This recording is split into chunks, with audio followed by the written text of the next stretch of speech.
Benefits going to be cut to more than 47 million Americans starting today as a temporary boost to the program comes to an end because of the budget deadlock.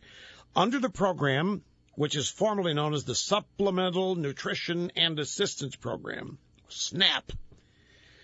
Under the program, a family of four that gets $668 a month in benefits will find that amount cut by $36. You know, I look at this family of four that just gets $668 a month. That's real money. So you add 47 million times that. That is real money. $668 per month. I remember when I was Sacramento. Now, admittedly, this is 1980. What would it have been? 86. I had a friend who loved to go to Reno. And he hired a limo, and he took me with him. I didn't have any money. I mean, I was doing okay, but I didn't have money to gamble. I didn't have money to play around at a casino. This guy, in order to have companionship, gave me $500. Said, here, go get some chips. And I put that $500 in my pocket because it was a house payment. It felt like my ship had come in. It's just mere $500. And I don't care if it's 20 years ago. The $668 a month, that is a lot to be given. And then you multiply that times 47 million.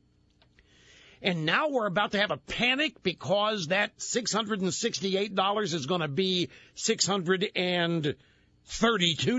There's going to be a $36 cut. This food stamp program, it says here, benefits 1 in 7 Americans.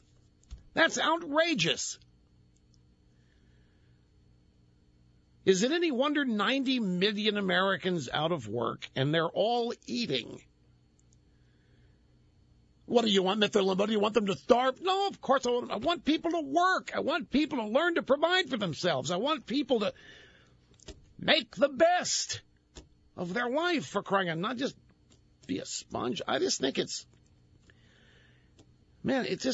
so destructive to do this to people. $668 a month on 47 million. 1 in 7 Americans is on this program, and it says here vulnerable populations will be hardest hit by the cuts. Well, of course. In New York, more than 1 million elderly people or those with disabilities will feel the impact. About 2.3 million children in both California and Texas will be affected.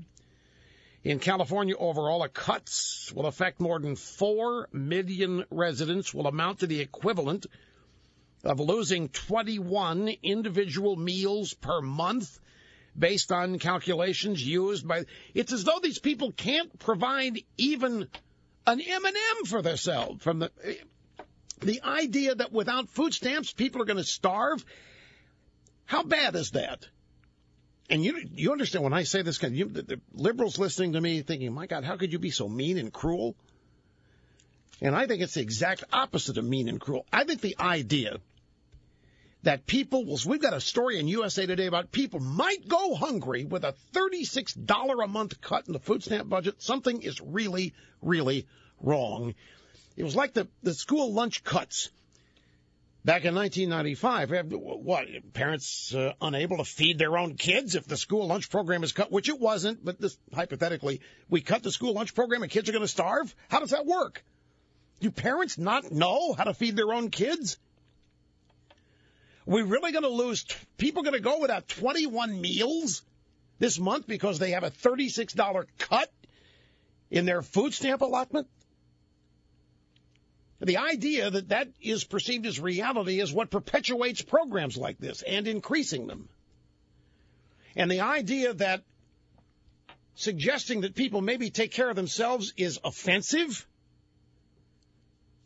that is insulting. I remember during the heat of the homeless fraud, in the early days of this program, Mitch Snyder and the boys running around said there are 3 million homeless, and there never were 3 million homeless. And I said, have these people ever thought about maybe getting a job? And I was set upon by the media. Well, easy for you to say, get a job, as though there's something insulting about suggesting somebody go work.